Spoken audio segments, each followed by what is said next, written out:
Buenas muchachos, ¿cómo están? Por fin un tema que va a durar poco. Ahora, yo no sé cuánto dure esto, tal vez me esté equivocando y dure más de una hora como los videos pasados, pero no debería.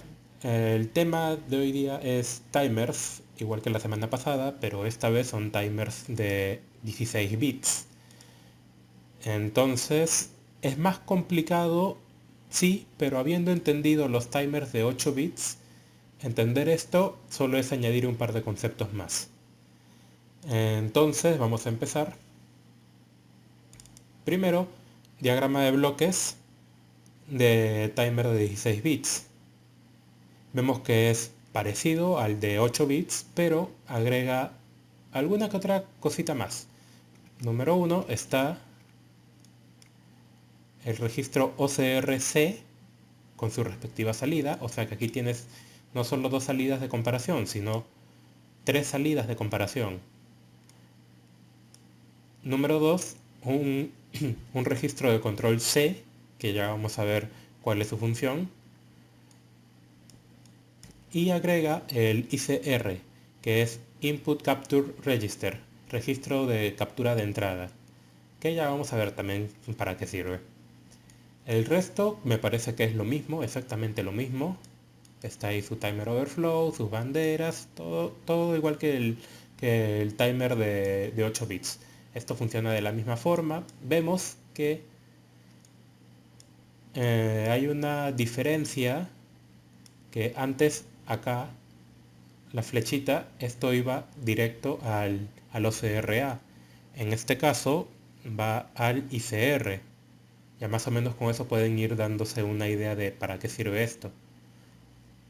Y bueno, acá el timer counter no se compara con el OC, bueno, se compara con el OCR, pero no se está comparando con el ICR. Entonces, algo va, algún efecto va a tener en ese bloquecito, en ese registro. Entonces, paso a paso, tenemos el diagrama de bloques de la unidad de control del contador y vemos que también es muy similar a la del diagrama anterior de 8 bits. Esta partecita es idéntica, lo que está cambiando es esta partecita. ¿Por qué? Pasa que ahora, como es un timer de 16 bits, el timer counter ya no cuenta solo hasta 255, no. Ahora es capaz de contar hasta 2 a la 16 menos 1, en otras palabras, 65.535. Entonces son 8 bits inferiores, 8 bits superiores, L de low, H de high. Y entonces, ¿cómo cargas tú 16 bits en un bus de 8 bits? Tienes que cargarlos por partes, en bloquecitos de 8 bits. La lógica es, primero cargo el inferior, luego cargo el superior. Y ya internamente lo puedo ordenar. Esa es la lógica de control. Pero hay un problema. ¿Qué pasa si este timer counter está precisamente en 16 unos? Tú cargas el inferior y es posible que el clock, es muy posible que el clock haga que el valor de este registro aumente en 1 y si son 16 unos, entonces al aumentar el 1, todo va a pasar a ser 16 ceros. Ya leíste 16 unos, de acuerdo, pero para cuando vayas a leer los... Perdón, ya leíste 8 unos, de acuerdo. Para cuando vayas a leer estos 8 de acá, es posible que estos ya hayan cambiado su valor y ya no sea el mismo que era cuando estabas haciendo la lectura. Y es posible que sea ahora puros ceros. No solo puede pasar eso con ese caso de 16 unos, sino que simplemente cada vez que aquí haya un 255, o sea 8 unos, puede ocurrir eso de que este registro cambie su valor. Entonces, para evitar ese problema, para evitar que pase ello, lo que se hace es conectar este registro temporal de modo que cuando se lee el registro inferior, automáticamente por hardware lo que está en el registro superior es almacenado acá. Entonces, uno tranquilamente leo esto y va a ser lo mismo que estaba acá al momento de hacer la lectura. Es así como se trabaja internamente esto. Ahora, en sí, nosotros bien podemos únicamente leer estos 8 bits indicando el nombre que dice acá. TCNT, por ejemplo, 1L, TCNT 3L, TCNT 4H, y podemos acceder a esos registros sin ningún problema en el momento que queramos de forma independiente. Si nosotros hacemos, por ejemplo, una variable x y a x le decimos x igual tcnt 1, entonces va a almacenar los dos. O sea que se puede acceder a los registros de forma independiente y también en forma grupal. La utilidad de este registro temporal es para que se mantenga igual el registro a como debía ser al momento de hacer la lectura. O sea que el valor que se lea en esta partecita de acá no cambie para cuando se haga la lectura, porque primero se hace esto y luego se hace esto. Es común utilizar este registro temporal en diversas aplicaciones que sean de 16 bits. Así que ya lo vamos a ver posteriormente en otras partecitas más. Yo ya no voy a volver a explicar esto, obviamente, pero voy a hacer alguna referencia a este video en particular. Y bueno, el resto del circuito, como ya mencioné, es lo mismo. Así que siguiente. Esto es lo nuevo, la unidad de captura de entrada, el ICR. En este esquema tal como se ve acá no lo vamos a emplear tanto, porque esto, ¿para qué sirve una captura de entrada? El registro de captura de entrada.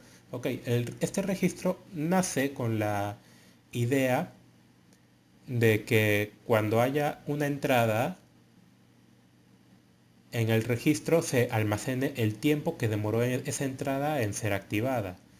Para eso está este bloque. Este ICPN es un pin físico que debería de estar en uno de estos. Ahora no me he tomado el trabajo de revisar en dónde está. Lo reviso de forma rápida. Aquí está el ICP5. Y por ahí debería de estar el ICP1, 3 y 4 también. No los estoy viendo. Ah, aquí está el 4. No estoy viendo el 3 ni el 2. De este lado, veamos. Aquí está el 5, aquí está el 4. Y no veo los otros ICP. Ahora, que yo no los vea no significa que no estén. Puede ser que simplemente se me hayan pasado, no sé, porque estoy haciendo una revisada rápida. O puede ser que sea porque, como ya mencioné, para el caso del T0 y el T5, que tampoco ubico ahorita el T5, aquí está, el T0 y el T5. Existe también el T1, el T3, el T4, ya vimos que en un video pasado, que eso está aquí, en el microcontrolador, pero el Arduino no nos deja utilizarlos. Lo mismo puede estar pasando con el ICP. Existen, podemos utilizar algunos, existen el resto, pero el Arduino no nos está dejando utilizarlo. Debería de existir, en teoría, ICP1, ICP3, ICP4, ICP5, porque son los de timer de 16 bits. No debería de existir un ICP0 ni ICP2. Entonces, seguimos con lo que íbamos. Se captura, por ejemplo, un 1 y esa señal viaja por acá, llega hasta el write. ¿Y qué es lo que va a escribir? Escribe el valor del timer counter. Entonces, si por ejemplo el timer counter era 200, ese 200 es almacenado acá y estaríamos indicando mediante este registro que demoró 200 pasos. Bueno, si el timer counter es 200, son 201 pasos teóricamente, 201 pasos en ser activado el pin. De esa forma medimos tiempo. Para eso sirve este registro en primera instancia. Nosotros no lo vamos a utilizar de esa forma. Pronto voy a explicar de qué forma lo vamos a utilizar.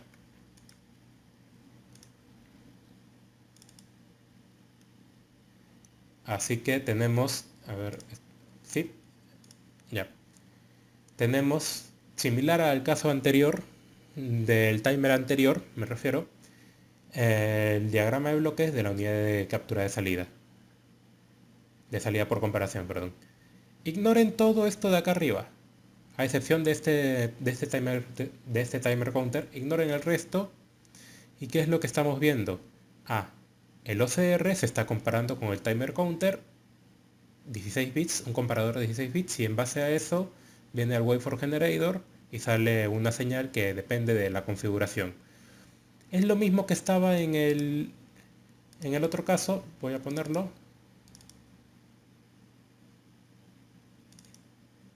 Es lo mismo que está acá. Solo que aquí se le agrega algo, que se ve bien feo, sí, pero en sí solo es este buffer que está ahí para, ¿cómo explicarlo? Para evitar que ocurra algún glitch. El mismo datasheet utiliza ese término, glitch. O sea que se cargue mal los datos, pase algo. Para evitar eso, utiliza un buffer doble para hacer la carga. Y bueno, tantas conexiones es simplemente para implementar ello. De ahí es lo mismo que está acá. Entonces tenemos esto de acá, el esquemático de la unidad de salida, por comparación, y vemos que también es lo mismo. Un recordatorio nomás. ¿Cómo se hace para que el pin se active? Este de acá, el OCNX. Sí o sí debe de ser una salida, por lo tanto seteamos el DDR y el multiplexor debe de estar en 1, o sea que o bien el COM NX1 es 1, o bien el COM NX2 NX0 es 1, o bien ambos son 1. Igual que en el caso anterior, esto cambia. El Waveform Generator. Aquí vemos que es mucho más amplio que el caso pasado. En el caso pasado eran 8 casos, solo 3 bits. En este caso hay un bit más, lo cual implica otros 8 casos más. Poco a poco. Veamos, modo normal, ya lo conocemos. Modo PWM Phase Correct, ya lo conocemos. Modo CTC, ya lo conocemos. Modo Fast PWM, ya lo conocemos. Esto de acá es nuevo. Phase and Frequency Correct. El resto ya lo conocemos, ahora solo hay un bit reservado. En este caso eran 2 bits reservados. Bueno, dos combinaciones reservadas, mejor dicho. Entonces, solo hay dos casos nuevos. ¿Cuál es la diferencia entre Phase Correct y Phase and Frequency Correct? Que el Phase Correct actualiza el valor del OCR en top. El Phase and Frequency Correct actualiza en bottom. Veamos. Ya, este es el Phase Correct. Vemos que el timer inicia en 0, sube, baja, sube, baja, sube, baja, sube, baja y así sigue. Cuando uno ingresa un valor al OCR, que sería para este caso el Phase Correct OCR con periodo variable, ese valor ¿en qué momento se actualiza? ¿Ni bien lo ingreso? No. Si el timer counter va a hacer una cuenta hasta 200 y cuando está en 100 tú ingresas que quieres terminar en 110, va a seguir 100, 101, 102, 103, 104, 105, 106, 107, 108, 109, 110, 111, 112 y va a seguir hasta 200. Cuando llegue a 200, ahí recién se va a actualizar el valor del OCR. Eso es parte del sistema de buffers que tiene. En cambio, ¿dónde está? El Phase and Frequency Correct no va a actualizar en 200, sino que de 200 va a bajar a 199, 198 y cuando llegue a 0, ahí recién va a actualizar el valor del OCR. Eso lo podemos ver acá. Vemos que esta flechita OCR actualizado, ¿en qué momento? En top, en el valor máximo. O sea que cuando llega acá recién actualiza el siguiente valor máximo. En cambio, este de acá actualiza el OCR cuando está en bottom. ¿Y qué es esto que está marcando de vuelta en alto?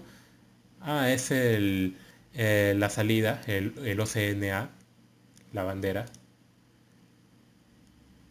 Entonces, esa es la diferencia.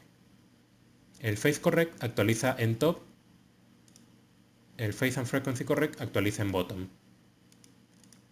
Más allá de eso, no hay ninguna diferencia. Es más, podemos ver incluso la fórmula de la frecuencia de la PWM y vemos que es exactamente la misma. Entonces ya sabemos cómo funciona el Phase and Frequency Correct. Un pequeño dato más. ¿Por qué nace esto? Porque cuando hay Phase Correct o Phase and Frequency Correct, la cuenta inicia en 0 y termina en 0. Entonces si actualizamos el valor a mitad, como que estamos generando un desfase, no sabría si es el término adecuado, pero estamos actualizando un valor a la mitad de la cuenta, lo cual no es óptimo. Entonces, en este caso, lo actualizamos cuando ya termina la cuenta, lo cual sería lo correcto. Y bueno, el Fast PWM sí lo actualiza en bottom sin ningún problema. Ahí está, en bottom. Entonces, ¿por qué hay varios phase correct? Dice 8 bits, 9 bits, 10 bits, 8 bits, 9 bits, 10 bits. ¿Por qué hay tantos? Ya. Porque en este timer de 16 bits tenemos la opción de seleccionar periodos fijos de 8 bits que contaría hasta 255 como si fuera un timer de, de 8 bits. Sería el mismo caso de un timer de 8 bits con periodo fijo, pero además podemos hacer lo que cuente 9 bits. En este caso no sería hasta 255, sino hasta 511.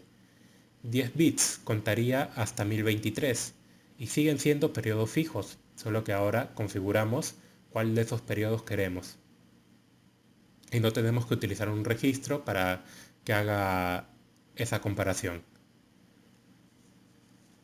Entonces, con esto ya está explicado estos tres, también estos tres que es el Fast PWM con periodo fijo. Y la diferencia viene cuando es periodo variable. Aquí está el CTC, igualito tal como lo conocemos, solo que ahora el OCR alcanza hasta 65.535.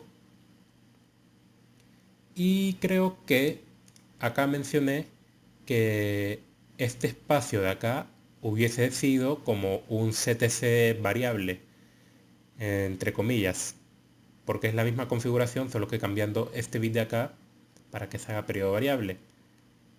En este caso se le da una aplicación, por así decirlo, pero no es que sea un periodo variable porque en sí con el OCR ya es variable, sino que la diferencia está en que tenemos CTC comparando con el OCR y tenemos CTC comparando con el ICR. Esa es toda la diferencia. Nosotros configuramos el modo acá, ingresamos un valor al ICR y ya está. Es lo mismo a que trabajáramos con este. Para trabajar en CTC clásico ingresamos esta configuración, ingresamos el valor del OCR y ya está trabajando. Cuando igual al OCR se reinicia el contador. En este caso solo configuramos esto, ingresamos un valor al ICR y cuando el timer counter se iguala al ICR se reinicia el contador. Es exactamente lo mismo, solo que distinta configuración y en vez de ingresarlo al OCR lo ingresas al ICR. Nada más. Ahora, el ICR no tiene una salida por comparación como lo tiene el OCR, sino que el ICR es simplemente para almacenar una entrada o lo que estamos aplicando, que sería definir un valor top. Esa es su única función. Entonces, si trabajamos de forma clásica, recordemos que el CTC lo usábamos para usar una salida por comparación del tipo toggle, o sea, una señal cuadrada. Y si se le está dando esa aplicación, entonces sería exactamente, bueno, sería conveniente seguir utilizando con el OCR para que cuando termine la cuenta se genere el toggle y de ahí se reinicie. Pero nada nos impide compararlo con ICR y seleccionar o bien el mismo OCR o bien un OCR inferior. La frecuencia seguiría siendo la misma, pero la señal estaría un poco desfasada. Todo depende de la aplicación que se le dé. Y entonces tenemos las PWMs con periodo variable, que sería el Phase and Frequency Correct, que lo podemos comparar o bien con el OCR o bien con el ICR. Aquí sí viene una utilidad. Para el caso de timers de 8 bits, veíamos que con periodo fijo podíamos generar dos PWMs y con periodo variable sacrificábamos la del OCR A y solo nos quedábamos con la del OCR B. Entonces teníamos una única PWM en timers de 8 bits. Para timers de 16 bits podemos generar un periodo variable con el OCR-A y tendríamos dos PWMs. Recordemos que aquí no es. En el diagrama de bloques tenemos el A, el B, el C. Hay tres registros de comparación. Entonces, con periodo variable podemos hacer el periodo variable con únicamente el OCR y tendríamos el B y el C para generar PWM. Pero aquí sí tenemos la ventaja de no usar esto y utilizar el ICR. Utilizamos el ICR y tenemos el OCR-A libre y podemos generar hasta 3 PWMs. Y si usamos periodo fijo, ¿cuántas PWMs podemos generar? También 3, con el A, con el B y con el C. El ICR no genera una salida. Entonces tenemos la ventaja de poder generar 3 PWMs fijas, 3 PWMs variables. En cambio aquí, 2 PWMs fijas y solo una PWM variable. Y bueno, el Phase Correct fijo y variable funciona de la misma forma. Ya saben, simplemente configuran el Waveform Generator en el otro modo y en vez de ingresarlo al OCR, lo ingresan al ICR. Nada más. El ICR también tiene una bandera de comparación y al igual que en este caso OCR pasa a ser OCF, en este caso ICR pasa a ser ICF. Entonces, esa es toda la explicación respecto al Waveform Generator, solo fueron unos cuantos conceptos más.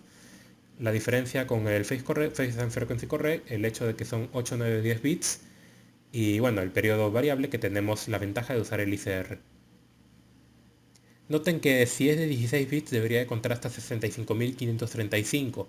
Aquí con periodo fijo nos deja contar solo hasta 1023. ¿Cómo tendríamos que hacer para contar hasta 65.535? Utilizamos uno de estos registros. Y aquí le ingresamos el valor que nosotros queramos. Y no nos hacemos ningún problema. Entonces estos diagramas son los mismos de la vez pasada, solo que estos son para 16 bits. Es prácticamente lo mismo. Aquí se ve que la formulita cambió para hacerlo más genérico. En el caso de 8 bits el datasheet ponía 256, siempre asumía un periodo fijo. En este caso no, solo pone el top. El COM-NA, COM-NB y el nuevo COM-NC funcionan exactamente de la misma forma que en el caso pasado. Y por lo tanto se mantiene la recomendación que les di. 00, ok, modo normal, modo CTC. 01, señales cuadradas, modo CTC. 1011, PWM, no invertida, invertida. Obvio para Fast PWM y PWM Phase Correct o Phase and Frequency Correct.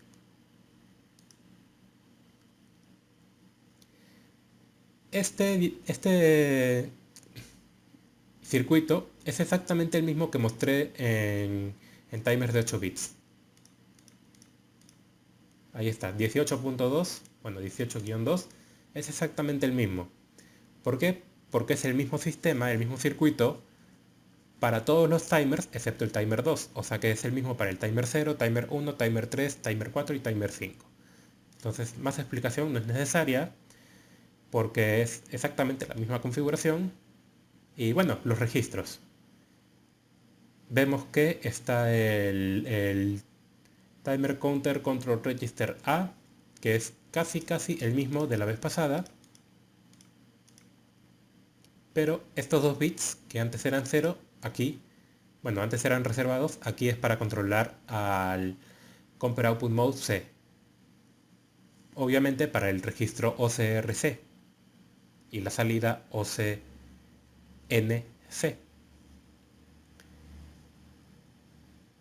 De ahí el resto del registro es el mismo. Para el registro B tenemos estos 2 bits de acá, que son nuevos. Esto es para lo de la entrada por comparación. Bueno, captura de entrada, perdón. Y vemos que aparece ahora este de aquí, WGM13, o bueno, N3 en general, que antes no aparecía, solo estaba el 2 y el otro espacio estaba reservado. En este caso es el 3. Que esto es por los otros 8 modos más que hay de configuración. Y los FOCs que antes estaban aquí han pasado al registro C, que ya mencionamos en la clase pasada que esto sirve para forzar un compare match. Ahí están los registros de cuenta y comparación. Vemos que ya alcanza hasta el C y el ICR, y que en este caso están separados en 8 bits superiores y 8 bits inferiores. Y recuerden que podemos acceder a cualquiera de los dos de forma independiente o al conjunto en forma grupal. La máscara, el registro de máscara de interrupción, que este es otro tema, y el registro de banderas de interrupción, que vemos que ahora está la bandera Timer Overflow, OCFA, OCFB, estos eran los mismos, pero ahora aparece el OCFC y el ICFN, que es para preguntar obviamente por el ICR. La explicación, igual que en la clase pasada, vemos que ahora también aparece esto de acá, lo pueden leer si gustan, y bueno, ya saben cómo funciona esto. Me refiero a la explicación. Esto de acá, si lo quieren entender un poquito mejor, lo pueden leer. Y ya, básicamente es eso. Creo que no queda nada más. Solo está los dos últimos registros. Y con eso termina. Recuerden esto, no se olviden. Y le he agregado esto de acá. Timer de 16 bits. Ahora aparece el WGM3 para que no se olviden. Y aquí, esto es importante, no lo mencioné en su momento. Así que vuelvo a abrir, por ejemplo, a ver, creo que era este. Sí. Aquí hay un pequeño detalle que hay que tener en consideración. Para yo leer, necesito leer, si lo voy a hacer por separado, tengo que leer primero este para que lo que está acá pase automáticamente acá. Y luego ya leo por esta partecita. Voy a leer esto, que es lo que estaba acá. Si yo leo primero este y luego este, puedo generar algún error. Es muy posible que genere algún error. Si yo mando a leer esto de acá, el conjunto, entonces ya de forma automática va a leer este y luego este. Pero si yo lo quiero leer de forma manual por separado, ya, primero este de acá, el inferior y luego el superior. ¿Cómo es para escribir?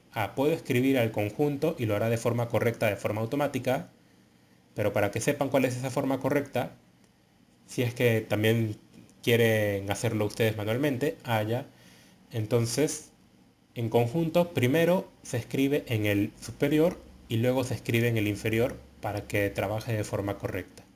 Si escriben en el inferior y luego en el superior, va a trabajar de forma incorrecta. Lectura inferior y luego superior, escritura superior y luego inferior. Ese es un punto a tener en consideración, y el otro punto es que, como pueden ver, no hay forma de acceder desde el bus de datos a los registros de captura de entrada de forma directa, sino que la única entrada que hay es a través del timer counter y viniendo hacia acá. Ahora, este diagrama no lo está mostrando, pero en el datasheet lo dice, y es de la forma en que se debe de trabajar, que para poder acceder digámoslo así, para que esta flecha de un solo sentido cambie a ser una flecha de doble sentido y podamos acceder de forma directa a estos registros, a este registro de captura, primero debe de estar configurado el Waveform Generator en algún modo que utilice el ICR, o sea, en el modo 8, en el modo 10, en el modo 12 o en el modo 14. Solo si está configurado ya en uno de esos modos, podemos acceder al registro y escribir lo que queramos. Si estamos en modo normal o cualquiera de los otros modos y le tratamos de ingresar algún valor al registro de captura de entrada, ese valor no va a entrar.